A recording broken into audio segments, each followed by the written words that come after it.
মানুষ শুধু রক্ত দেয়নি, রক্ত দেওয়ার জন্য উন্মুখ হয়েছে। তার সংগ্রাম চলবে।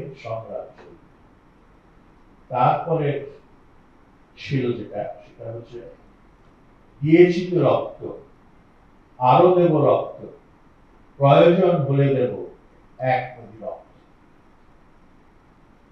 সেই যে গান, প্রয়োজন হলে দেব এক নদী রক্ত, সেই এক নদী রক্ত দেওয়া হয়েছিল একদিকে 1971 আর অন্যদিকে এই 24শে জুলাই।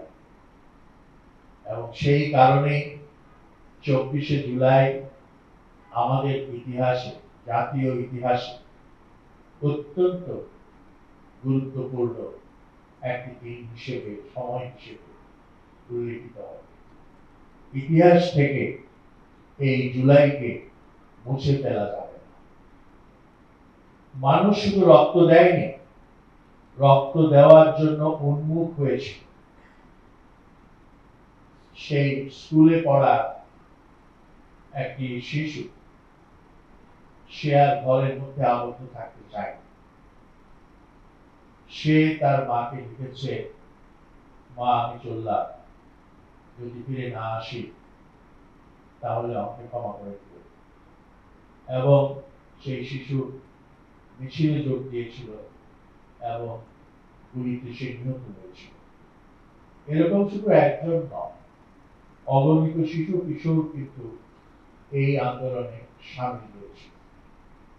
সেই কারণে আমরা বলবো এটা এমন একটা গণ অভ্যুত্থান, যেই গণ অভ্যুত্থানে বৃদ্ধ, প্রৌঢ়, যুবক, কিশোর, শিশু, নারী, পুরুষ সবাই, শ্রমিক, কৃষক সবাই অংশগ্রহণ করেছে।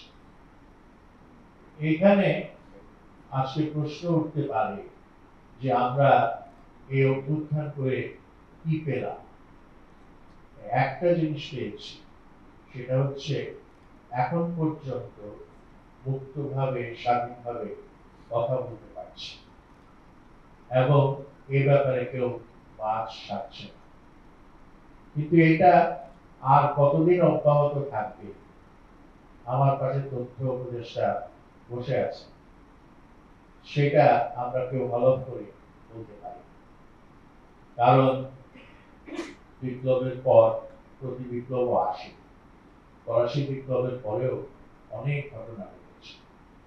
আর আমরা যদি মনে করি এই অভ্যুত্থানের পর বাংলাদেশে সব কিছু ঠিক হয়ে যাবে, কোনো কিছু সমস্যা থাকবে না, তাহলে কিন্তু আমরা ভুল করি। 1917 সালে অক্টোবর সোভিয়েত বিপ্লব হয়েছিল এবং সোভিয়েত বিপ্লবের পর তখনকার সোভিয়েত ইউনিয়নের অবস্থা অত্যন্ত খারাপ হয়েছে। লেনিন নিজে লিখেছিলেন, never was the condition of the proletariat was so bad as under the dictatorship of the proletariat. এবং এইরকম একটা সমস্যা উদ্ভব হওয়ার কারণ ছিল সেই সময় বিপ্লবের পর খুব কঠোরভাবে কমিউনিজম বাস্তবায়নের চেষ্টা হয়েছিল, যেটাকে ওয়ার কমিউনিজম বলা হয়।